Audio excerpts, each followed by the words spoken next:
Assalamualaikum warahmatullahi wabarakatuh. Perkenalkan, nama saya Rio Hari Yulianto dengan NIM 3403180081. Di sini saya sebagai moderator perwakilan dari kelompok 1 dengan pemateri pertama saya, pemateri kedua Bu Nikni Kartini, pemateri ketiga Mira Nopiani, pemateri keempat Asni Fatul, dan pemateri kelima yang sekaligus terakhir yaitu Aditya Sudrajat. Langsung saja kita sebagai pemateri pertama yaitu pengertian pengambilan keputusan.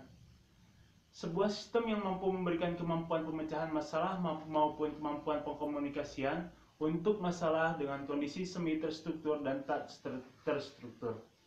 Sistem ini digunakan untuk membantu pengambilan keputusan dalam situasi semi struktur dan situasi yang tidak terstruktur, di mana seseorang pun tahu secara pasti bagaimana keputusan harusnya dibuat.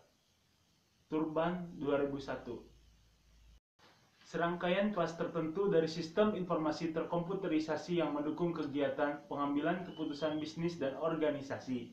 Suatu DSS yang dirancang dengan benar adalah suatu sistem berbasis perangkat lunak interaktif yang dimaksudkan untuk membantu para pengambil keputusan mengkompilasi informasi yang berguna dari data mentah, dokumen, pengetahuan pribadi, dan model bisnis untuk mengidentifikasikan dan memecahkan berbagai masalah dan mengambil keputusan. Kedua, yaitu jenis-jenis pengambilan keputusan. Yang ke-1, keputusan berdasarkan tingkat kepentingan hierarki. Ini terbagi atas 3 tingkatan, yaitu A. Manajemen tingkat puncak berkaitan dengan perancangan yang bersifat strategis planning. B. Manajemen tingkat menengah, menangani masalah pengawasan dan kegiatannya lebih banyak bersifat administrasi. C.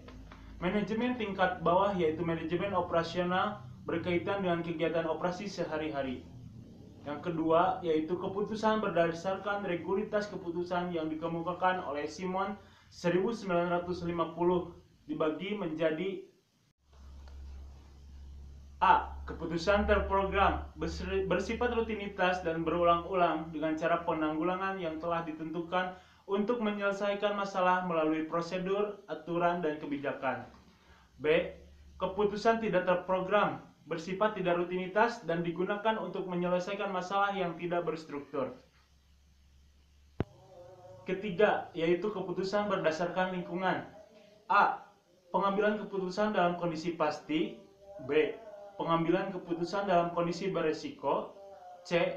Pengambilan keputusan dalam kondisi tidak pasti. Dan D. Pengambilan keputusan dalam kondisi konflik. Tahap pengambilan keputusan. Ada 4 tahap. Yang pertama, tahap penelusuran. Suatu tahap proses seseorang dalam rangka mengambil keputusan untuk permasalahan yang dihadapi. Terdiri dari aktivitas penelusuran, pendeteksian, serta proses pengenalan masalah. Data masukan diperoleh, diuji dalam rangka mengidentifikasi masalah. Yang kedua, tahap perancangan. Tahap proses pengambil keputusan setelah tahap intelijen meliputi proses untuk mengerti masalah, menurunkan solusi, dan menguji kelayakan solusi. Aktivitas yang biasanya dilakukan seperti menemukan, mengembangkan, dan menganalisa alternatif tindakan yang dapat dilakukan.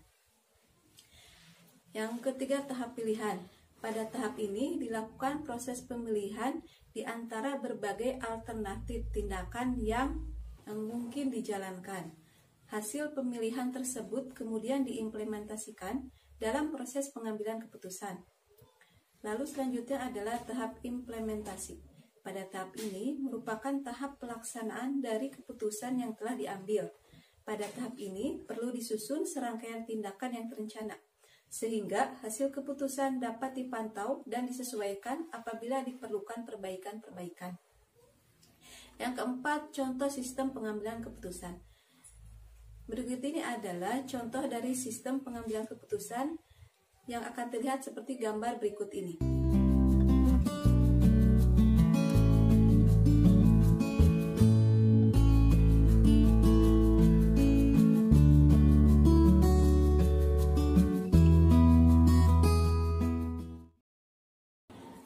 Dukungan sistem informasi dalam pengambilan keputusan.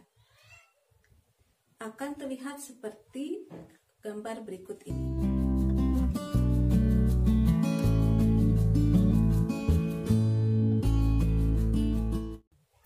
Lalu yang keenam, tingkatan dalam pengambilan keputusan manajemen. Yang pertama, manajemen strategis. Mencakup Board of Directors, Komite Eksekutif, CEO, serta top eksekutif yang terlibat dalam pengembangan garis besar sasaran organisasi, strategi, kebijakan, dan tujuan-tujuan sebagai bagian dari proses perencanaan strategis. Lalu yang kedua adalah manajemen taktis. Para manajer unit bisnis yang mengembangkan perencanaan jangka pendek dan jangka menengah, jadwal-jadwal dan anggaran, penentuan kebijakan, prosedur, dan tujuan-tujuan bisnis bagi subunitnya masing-masing. Lalu yang ketiga adalah manajemen operasi. Terdiri dari para kepala bagian di tingkat operasi yang menyusun perencanaan jangka pendek serta jadwal produksi mingguan, mengatur penggunaan sumber daya, dan tingkat performansi pekerjaan sesuai prosedur, biaya, dan jadwal yang telah ditetapkan. Demikian materi dari saya. Materi selanjutnya akan dibawakan oleh teman saya, yaitu Saudara Mira. 7. Struktur keputusan. Keputusan struktur mencakup situasi di mana prosedur pengambilan keputusan yang harus diikuti dapat ditentukan sebelumnya. Misalnya, inventory reorder. Terus ada keputusan tidak struktur, mencakup situasi keputusan di mana prosedur yang harus diikuti tidak bisa ditentukan sebelumnya. Keputusan semi-struktur, sebagian prosedur pengambilan keputusan dapat ditentukan namun tidak cukup untuk memastikan keputusan. Misalnya, penjadwalan produksi. Yang kedelapan ada fokus sistem informasi. Dibagi menjadi dua bagian, yaitu sistem informasi dan fokus. Di sistem informasi ada sistem pakar, sistem pendukung keputusan, sistem informasi eksekutif, sistem informasi manajemen, dan sistem pengolahan transaksi. Fokus, pengetahuan dari pakar, keputusan interaktif, informasi bagi eksekutif, informasi bagi managerial and user, data dari aktivitas bisnis. Yang kesembilan ada sistem informasi manajemen, yaitu sistem informasi manajemen atau SIM atau manajemen informasi sistem atau MIS, yaitu suatu sistem informasi pendukung manajemen yang menyediakan sebagai laporan, display, dan respons secara periodik, eksepsi atau berdasarkan permintaan. 10. Online Analytical Processing atau OLAP.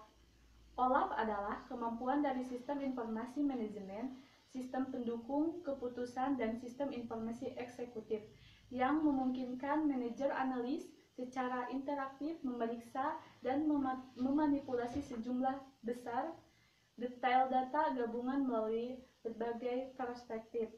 Yang ke-10 ada model OLAP. Berikut gambar model OLAP.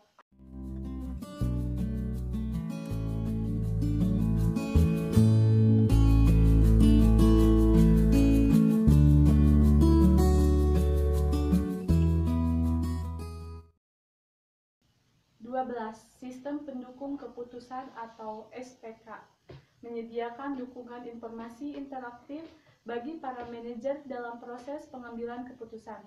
SPK menggunakan 1. Model-model analitik, 2. Basis data khusus, 3. Buah pikiran manajer sendiri, 4. Proses modeling interaktif. Assalamualaikum warahmatullahi wabarakatuh. Saya Asni Fathul Jannah dengan NIM 3403180158 akan melanjutkan materi berikutnya, yaitu mengenai sistem pendukung keputusan atau SPK, tentang komponen dan pemanfaatan SPK, perbedaan sistem informasi manajemen versus sistem pendukung keputusan, sistem informasi eksekutif, dan sistem pendukung keputusan GDSS. Yang pertama, saya akan menjelaskan mengenai sistem pendukung keputusan atau SPK. Komponen SPK. Ada beberapa komponen dalam sistem pendukung keputusan, yaitu satu, hardware dan network resources. Hardware resources adalah perangkat keras yang meliputi piranti-piranti yang digunakan oleh sistem komputer untuk input dan output yang terdiri dari komputer, printer, dan jaringan. Nah, sedangkan network resources adalah sistem penghubung yang memungkinkan suatu sumber dipakai secara bersama-sama, baik pada waktu dan tempat yang bersamaan ataupun berbeda atau tidak. Yang kedua, software resources. Software resources yaitu sekumpulan instruksi-instruksi atau perintah-perintah yang memungkinkan perangkat keras bisa digunakan untuk proses data atau sering disebut sebagai program. Yang ketiga, data resources. Secara konseptual, data adalah deskripsi tentang benda, kejadian, aktivitas, dan transaksi yang tidak mempunyai makna dan tidak berpengaruh baik secara langsung kepada pemakainya, atau disebut juga sebagai sekumpulan fakta mentah dalam isolasi. Yang keempat, model resources, yaitu bagaimana data yang akan diambil dari database akan diolah dan diproses dengan model-model yang telah dibuat sehingga dapat diperoleh suatu pemecahan atau hasil yang diharapkan.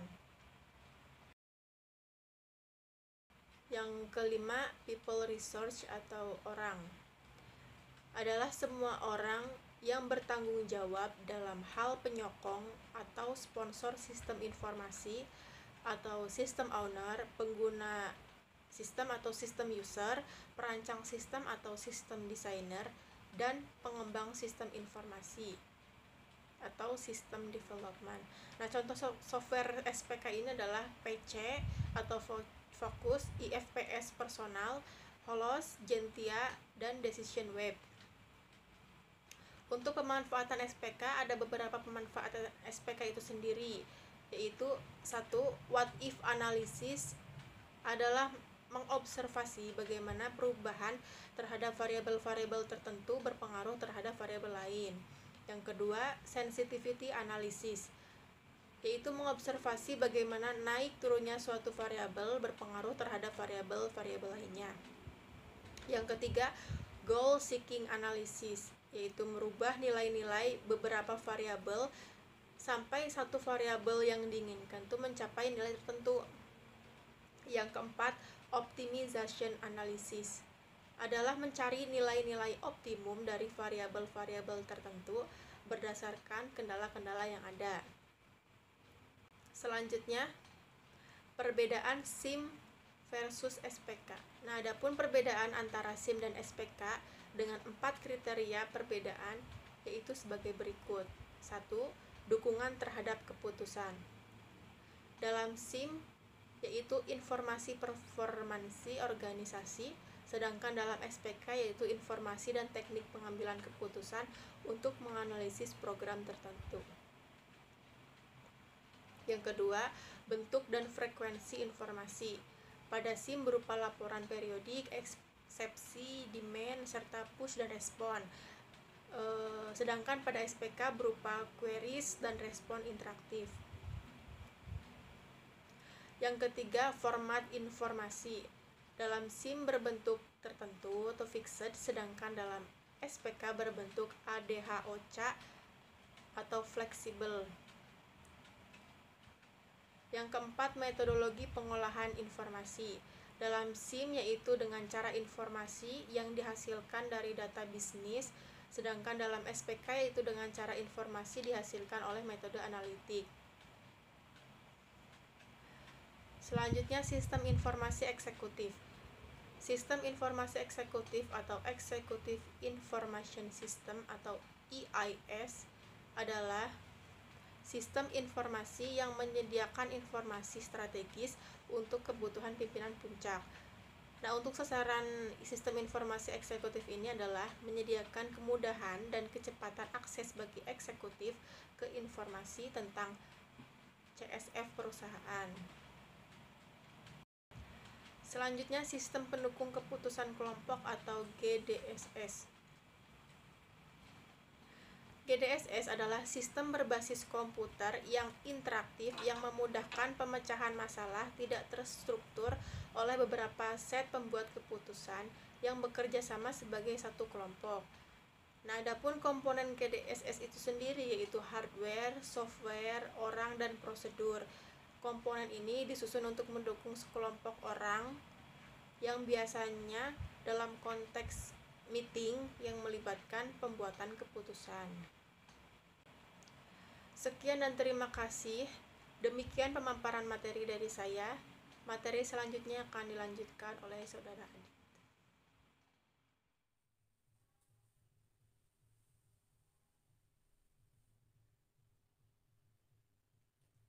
Assalamualaikum warahmatullahi wabarakatuh. Saya Aditya Sudrajat, NIM 3403180110 akan melanjutkan materi selanjutnya, yaitu tentang karakteristik GDSS, teknologi GDSS, GDSS versus DSS, gaya meeting GDSS, dan yang terakhir, yang kelima, keterkaitan GDSS dengan DSS. Yang pertama, saya akan menjelaskan tentang karakteristik GDSS. Karakteristik GDSS itu sendiri ada 6. Yang pertama, sistem yang dirancang secara khusus, bukan menyerupai konfigurasi dari komponen sistem yang sudah ada.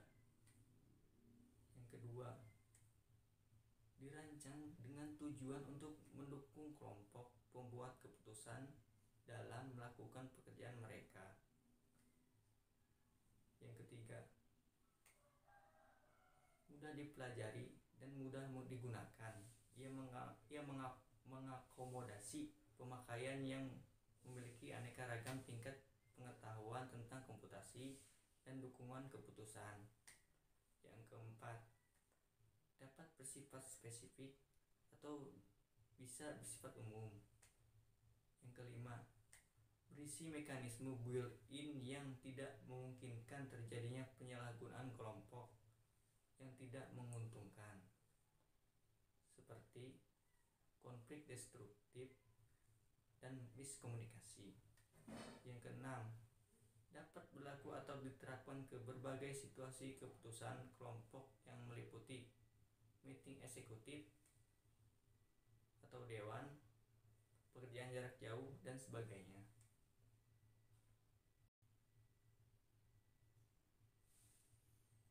Teknologi GDSS. Gambaran GDSS sebagai berikut. GDS aplikasi software, terus di bawahnya ada prosesor. Di dalam prosesor ada model base dan database. Terus ada di bawah prosesor ada user interface. Lalu ada grup fasilitator, kemudian ke seluruh pengguna atau member.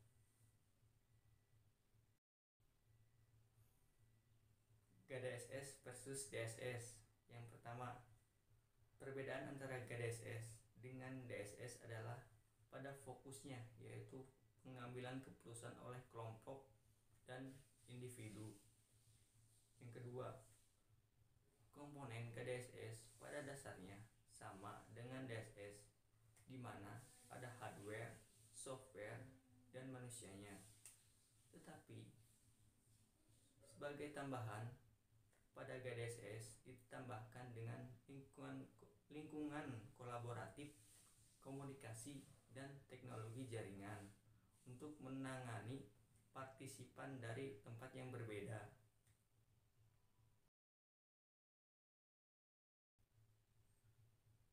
Gaya meeting GDSS. Gaya meeting GDSS ada 3. Yang pertama, terkendali, yaitu hanya satu orang yang menggunakan software, baik itu anggota kelompok atau pimpinan meeting kelompok tersebut, membahas persoalan secara verbal. Yang kedua, terdukung, setiap anggota mempunyai akses ke workstation komputer yang memberi channel komunikasi elektronik. Yang ketiga, interaktif.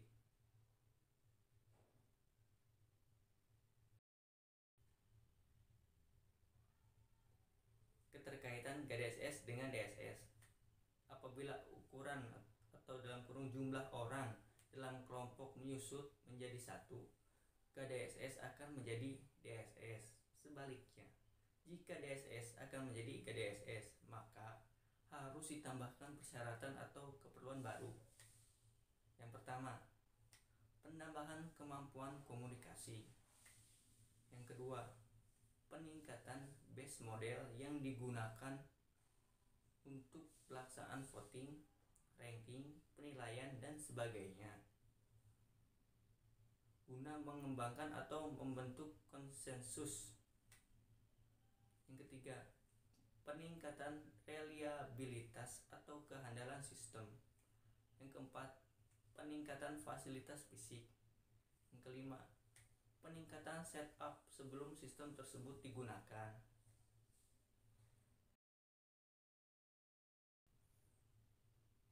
Itulah materi yang bisa saya sampaikan, kurang lebihnya mohon maaf. Wabillahi taufiq wal hidayah. Wassalamualaikum warahmatullahi wabarakatuh. Untuk selanjutnya saya kembalikan ke moderator.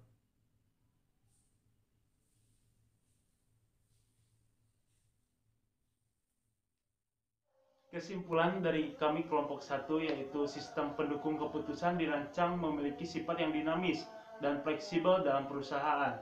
Sistem pendukung keputusan membantu memberikan alternatif-alternatif pada proses pengambilan keputusan, tetapi tidak menggantikan pemakai sebagai pengambil keputusan.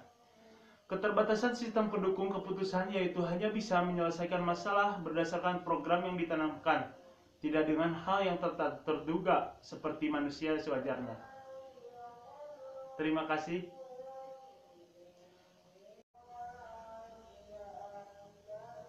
Mungkin sekian materi dari kelompok kami. Mohon maaf bila ada salah tutur kata. Wassalamualaikum warahmatullahi wabarakatuh.